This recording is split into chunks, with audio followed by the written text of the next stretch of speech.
اپنے گھروں کی معاشرت نبی والی لاؤ، ایک دوسرے کی تعریف کرو، ایک دوسرے کی حوصلہ افزائی کرو۔ سبحان اللہ۔ اللہ کے نبی گھر آئے، ام سلمہ کے گھر کی باری، کھانے کو کچھ نہیں، پکایا کچھ ہے ہی کچھ نہیں، تو خامد و محمد مصطفیٰ جیسا اور آگے کھانا تیار نہ ہو تو بیوی کے دل پہ کیا گزرے گی؟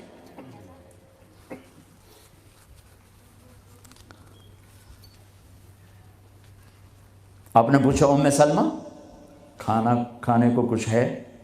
تو ایک دم انہوں نے بہت ہی ندامت لجاجت کے ساتھ کہا، یا رسول اللہ کچھ نہیں ہے، یہ سرکہ پڑا ہوا ہے۔ اب سرکہ کیا کہتے ہیں انگریزی میں؟ ونیگر، شاید کسی کو سرکہ سمجھ میں نہ آئے، ایسی چیز ہے ایک ڈراپ یہاں رکھو تو تمہاری زبان جل جائے گی، ہاف ٹی سپون لو تو تمہارا سارا گلا چیر کے رکھ دے گا۔ اور میں غلطی سے کوئی سرکے میں بعض سلاد پہ ہوتا ہے نا سرکہ ڈالا ہو، میں غلطی سے میرے منہ میں کوئی ایک پتا بھی چلا جائے تو ایک ہفتہ میرا گلا گیا، اتنا میرا سینسٹیو گلا ہے اس سے۔ سرکہ کوئی کھانے کی چیز؟ انہوں نے تو عاجل، یا رسول اللہ بھائی ایک سرکہ ہے، ہائے ہائے ہائے ہائے۔ آگے میرے نے کہ سرکہ بھی کوئی کھامن دی شاید، تو اتنا ہی نہیں پتا بھائی سرکہ کھامن دا نہیں ہوتا۔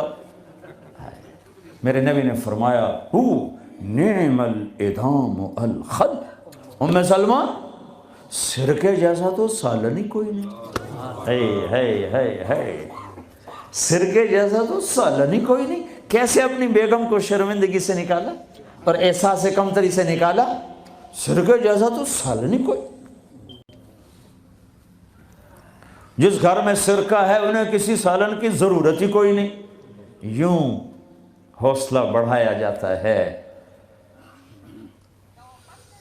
یہاں تو چونکہ وہ مقابلے کی ٹکر، یہاں بیویاں بھی ڈاڈی ہیں خوب، اور تو یہاں تو ان کی اپنی کونسلز بنی ہوئی ہیں۔ تو میں مسلمان عورت کو کہتا ہوں، چونکہ یہ میری بات آگے جا رہی ہے، آپ میرے سامنے بیٹھے ہو، ایک دوسرے کو عزت دو، برداشت کرو۔ میرے نبی نے فرمایا بہترین مسلمان وہ ہے جو بیوی سے اچھا سلوک کرتا ہو، اور بیوی سے فرمایا میری شریعت میں سجدہ ہوتا تو بیوی سے کہتا خامند کو سجدہ کر۔ بہترین صدقہ اولاد کی تربیت ہے۔ پورا گھر میرے نبی نے نقشہ بنا، ہر ایک کی قیمت بتائی۔ ماں تیرے قدموں تلے جنت، کہ کاش میری ماں زندہ ہوتی، تم دیکھتے میں کیا کرتا، میں عشاء کی نماز کے مصلی پر ہوتا، میں سورۃ فاتحہ پڑھ رہا ہوتا، ادھر سے آواز آتی میری ماں کی محمد، تو میں نماز توڑ کے کہتا لبیک اماں جان۔ باپ کا تیرے جنت کا دروازہ ہے، باپ تیری جنت کا دروازہ ہے، کھولنا توڑنا نہیں، کھولنا توڑنا نہیں، توڑ دیا تو جنت میں نہ جا سکو گے۔ سب سے بہترین مسلمان جو بیوی سے اچھا سلوک کرے، سب سے بہترین عورت جو اپنے خامند کی منشا کو دیکھے۔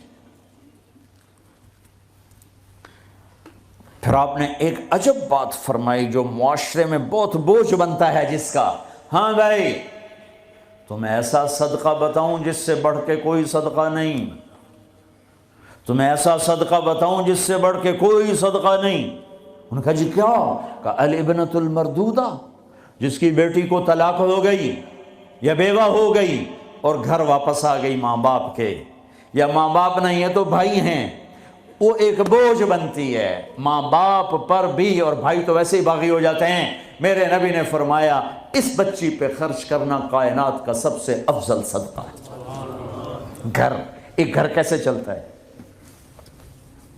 ہمارے ہاں پنجاب سندھ بلوچستان سرحد میں بہنوں کو وراثت میں کوئی حصہ نہیں ملتا، سب بھائی کھا جاتے ہیں۔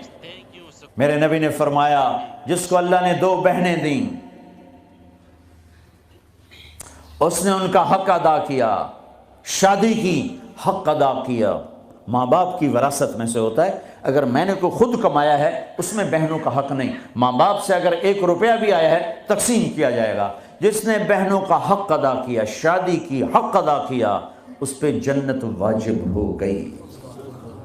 جس کو اللہ نے 3 بیٹیاں دیں، اس نے ان کی ڈولی اٹھائی، وہ جنت میں میرے ساتھ یوں ہوگا. ایک بولے. اگر 2 ہوں، کہ جس نے 2 بیٹیوں کی شادی کی وہ بھی ایسے ہوگا. اللہ بھلا کرے. ایک صحابی کا کہ جس کی 1 ہو، کہ جس کی 1 ہے، اگر اس نے اس کو عزت سے رخصت کیا تو وہ بھی میرے ساتھ ایسے ہی ہوگا. پھر کئی بچیوں کو طلاق پڑی ہے کہ اس کو بیٹا نہیں ہوتا. یہاں آنے سے پہلے کا واقعہ، پنڈی سے بچی رو رو برا حال اس کا. میں تو فون سنتا ہی نہیں ہوں ایسے کہ میرا تو کلیجہ پھٹ گیا ہے. ہے کہنے لگی کہ سسرال نے کہا تھا بیٹی ہوئی تو طلاق دے دیں. تو میں نے کہا اس میں میرا کیا قصور ہے، اور بیٹی ہی ہوئی اور مجھے طلاق پڑ گئی اور میں گھر آ گئی 22 سال کی عمر میں. بیٹی دینے والا اللہ اور ظلم کرنے والا سسرال. میرے نبی کو اللہ نے بیٹے دے کے اٹھا لیے. قاسم اٹھا لیے، عبداللہ اٹھا لیے، ابراہیم اٹھا لیے. 4 بیٹیاں دی، 3 زندگی میں اٹھا لی. زینب، ام کلثوم، رقیہ، تینوں آنکھوں کے سامنے چلی گئیں. فاطمہ سے نسل چلی. آپ نے فرمایا لوگوں کی نسل بیٹے سے چلتی ہے، میری نسل میری بیٹی فاطمہ سے چلی. اس لعنت کو دھویا. عورت کا کیا قصور ہے اگر اس بیچاری کو بچیاں ہو رہی ہیں؟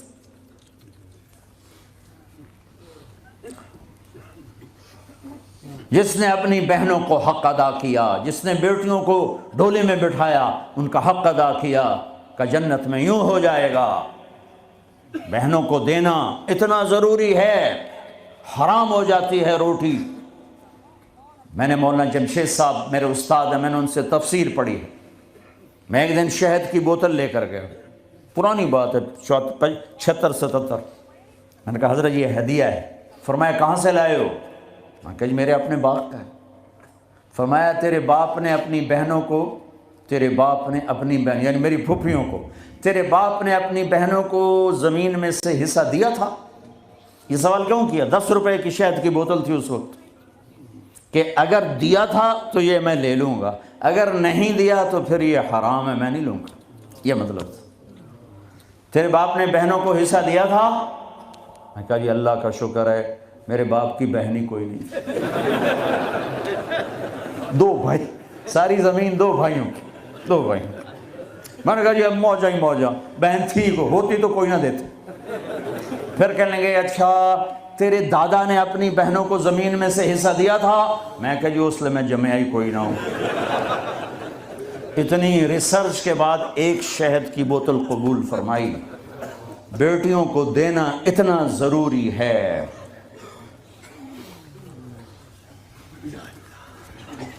میں اپنے نبی والی معاشرت قائم کرو، اپنے نبی والی معاشرت قائم کرو. محبت ہو، سچائی ہو، الفت ہو، درگزر ہو، معاف کرنا ہو، طلاق سے بچو. یہ جھوٹی شادیاں نہ کرو، پیپر کی شادیاں نہ کرو. اللہ کے واسطے یہ دھوکہ نہ دو.